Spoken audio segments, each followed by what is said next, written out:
El costo del San Judas Negro, la deuda imprevista. Personaje central, Luis, un joven contador en la bancarrota moral. Ubicación, pasillo de imágenes religiosas y esotéricas. Luis entró al mercado de Sonora no por fe, sino por desesperación. Su vida era un lodazal de deudas y oportunidades fallidas.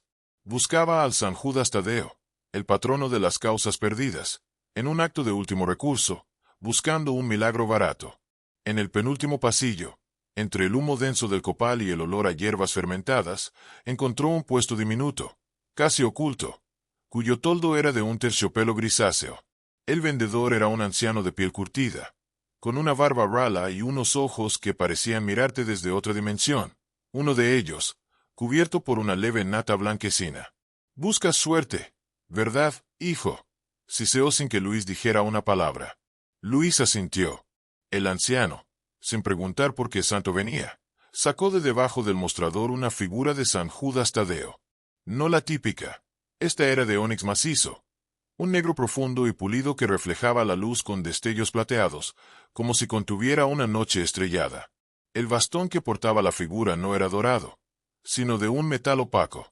«Este es el San Judas que cierra los caminos del mal y abre los de la fortuna», le dijo el anciano, entregándole la imagen fría y pesada. «El precio es la fe, no el dinero».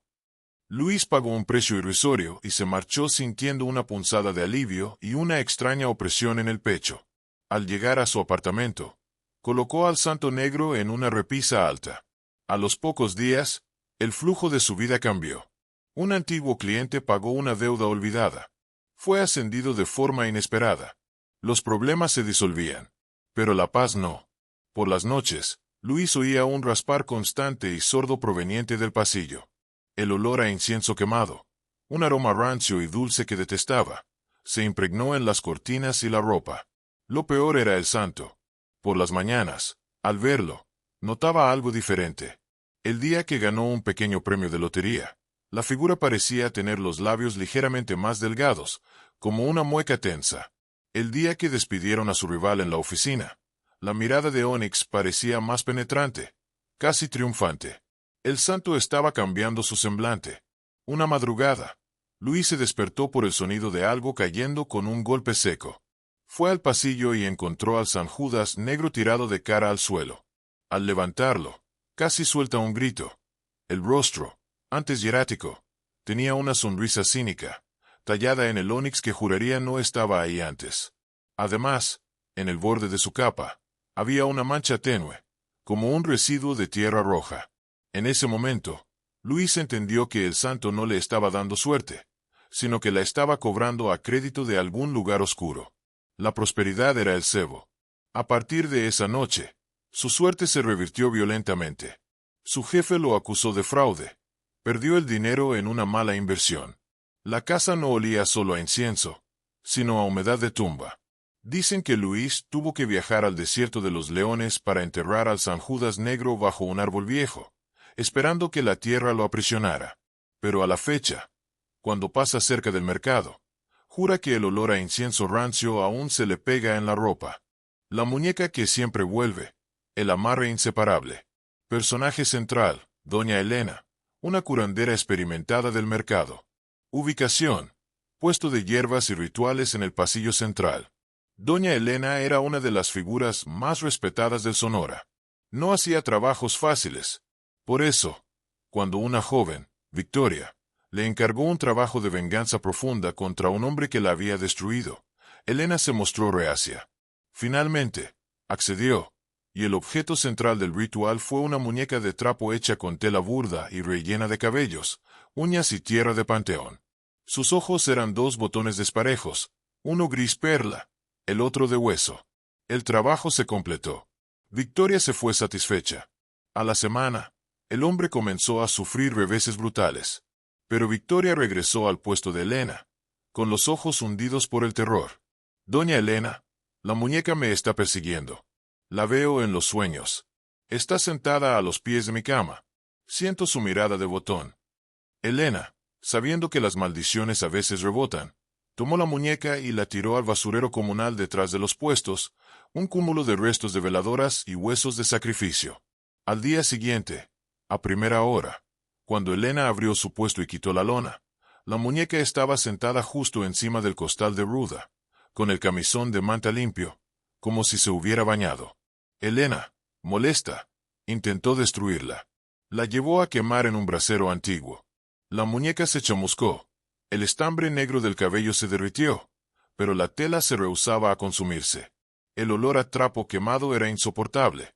Luego, la enterró en una maceta con tierra de cementerio que tenía para sus trabajos. A los 2 días, al mover el costal de flor de azahar, la muñeca estaba allí de nuevo, con tierra pegada a su cara de trapo. La muñeca se había convertido en un recordatorio perpetuo del mal que había realizado. Elena dejó de tratar de destruirla y la guardó en un cofre de madera, atada con listones de protección. Sin embargo, en las mañanas de luna nueva, cuando el mercado estaba vacío, Elena juraba escuchar un pequeño y débil golpeteo que venía del cofre, como los botones de la muñeca tocando la madera. Ella sabía que la muñeca no regresaba por el hechizo incompleto. Regresaba porque el odio que la creó la había convertido en un ser que se nutría de su presencia, una sombra de la venganza que no se pudo extinguir. El rastro de sangre sin origen, la marca del arrastre.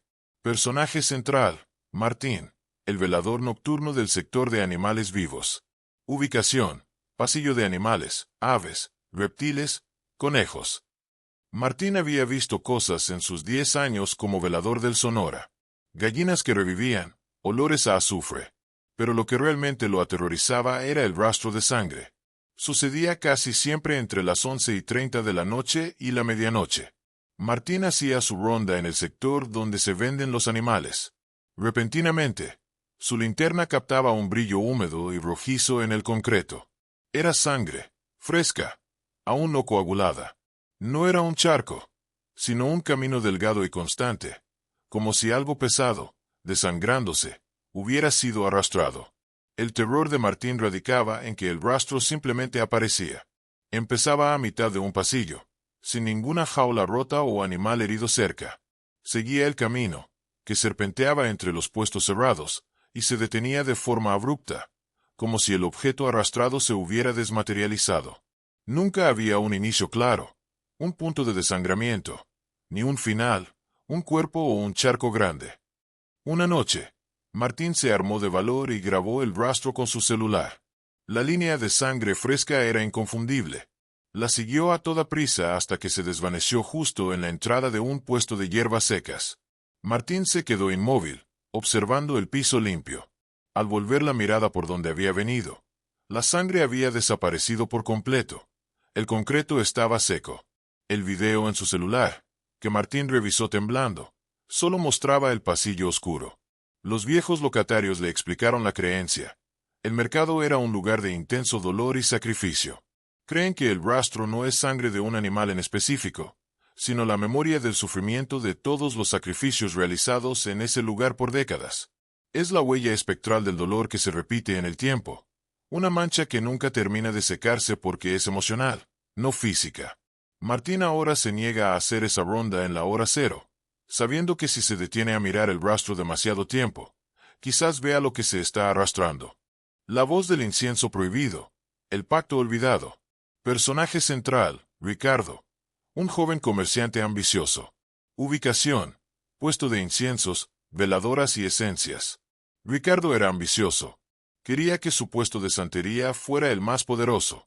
Por eso, cuando un hombre de apariencia vagabunda le ofreció una caja de incienso de origen etíope, ancestral y prohibido, Ricardo lo compró a ciegas. Eran conos de un color gris oscuro, con un aroma a sándalo viejo y algo metálico. Al encender el primero, el humo no subió verticalmente, se arrastró por el suelo antes de elevarse. Los clientes se acercaron fascinados, pero Ricardo notó algo inusual. En el denso humo, comenzó a escuchar un susurro que parecía provenir de la madera ardiendo, no del exterior. Al principio, eran frases inconexas. Luego, se volvieron claras, frías y articuladas. La voz era grave, gutural, y le ofrecía conocimiento arcano, la combinación perfecta de aceites para un amarre infalible, la veladora exacta para quebrar la voluntad de un enemigo. Ricardo, deslumbrado por el poder, usó los secretos y su negocio floreció, eclipsando a los más viejos. El problema comenzó cuando la voz dejó de darle consejos comerciales y empezó a pedir favores. El hombre de la gorra roja, Ricardo. Dale la poción que le mostré. Destrúyelo. Ricardo se negaba, pero el incienso tenía un poder de coerción. Si no obedecía, el humo llenaba su pequeño puesto con un frío helado y un olor a almizcle putrefacto que ahuyentaba a los clientes, y la voz se convertía en un grito sordo en su cabeza que le impedía dormir. Una noche, la voz le ordenó poner una figura de yeso envenenada en el puesto de su vecina, doña Isabel, una curandera honesta. Ricardo, aterrado por el alcance de la maldad, tiró el incienso a la basura. Pero la voz no se detuvo. Ahora, la escuchaba en el vapor de la regadera, en el crepitar de la madera, en el eco de las calles. Se dio cuenta de que el incienso no era una herramienta mágica. Era un receptáculo o un portal que él había abierto. Había hecho un pacto de conocimiento con una entidad, y el precio no era su dinero, sino su voluntad para extender el daño. La vendedora silenciosa, el intercambio de almas. Personaje central, Maribel, la clienta desaparecida, convertida en vendedora. Ubicación, un puesto recién aparecido, casi en la penumbra. Maribel era una clienta asidua que acudía al Sonora después de perder a su hijo en un accidente. Buscaba brujería para aliviar su pena, para verlo de nuevo, para revertir lo irreversible. Sus visitas eran cada vez más frenéticas. Un día, desapareció. Meses después, en un recoveco del pasillo de los amarres, donde la luz del techo siempre fallaba, apareció un puesto nuevo. Era muy diferente a los demás. No vendía velas ni hierbas. Solo tenía objetos personales, medallas opacas, fotografías viejas y amarillentas, mechones de cabello atados con hilo de luto. La vendedora era una mujer de aspecto envejecido y sumamente delgado, con el cabello largo y grisáceo. Lo más notable, nunca decía una palabra. Solo señalaba con un dedo largo y huesudo. La gente acudía a ella porque sus objetos eran milagrosos. Quien compraba una de sus viejas fotografías, encontraba el amor perdido. Quien se llevaba una medalla opaca, ganaba una fortuna. Pero todos los que compraban le describían la misma sensación. Al salir del puesto, sentían un frío interno, una ausencia, como si una parte importante de su pasado o memoria se hubiera borrado. Los locatarios más viejos reconocieron los gestos y la figura encorvada. Era Maribel, pero su rostro, aunque inexpresivo, no tenía el dolor de la madre, sino una vacuidad insondable. La creencia entre ellos era que Maribel, desesperada, había llegado a un acuerdo con una entidad del mercado. El consuelo que buscaba solo podía obtenerse si entregaba su propia alma al mercado, quedando atada a servirle como una vendedora eterna de objetos cargados. La vendedora silenciosa no vendía brujería, vendía pedazos de su propia esencia o de la de otros desdichados, intercambiándolos por los deseos superficiales de sus clientes. Dicen que si te acercas mucho, puedes escuchar un murmullo inaudible que viene de su boca.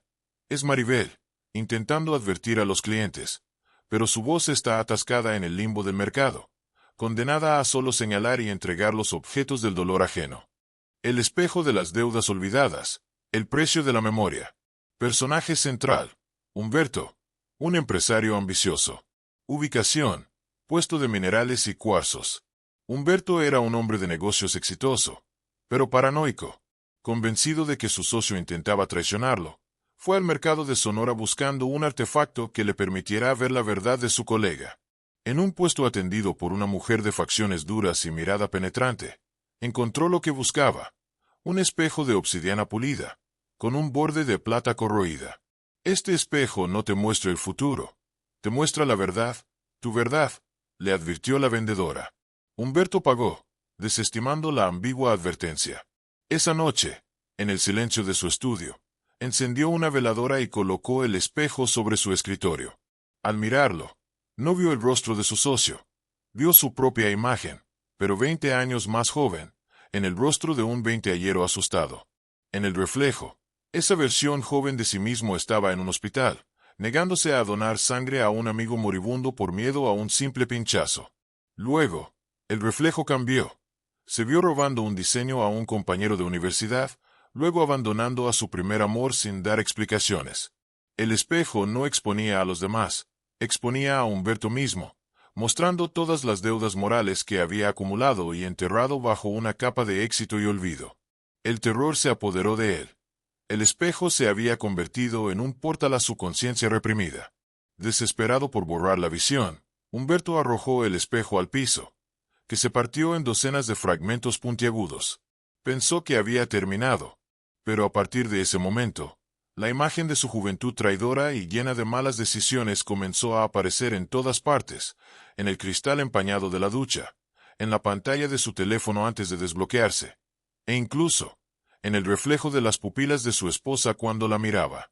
El mercado le había vendido no un artefacto de magia negra, sino un recordatorio perpetuo de su falta de alma, condenándolo a ver su propia bajeza en cada superficie reflectante, incapaz de escapar de las deudas que él mismo se negó a pagar.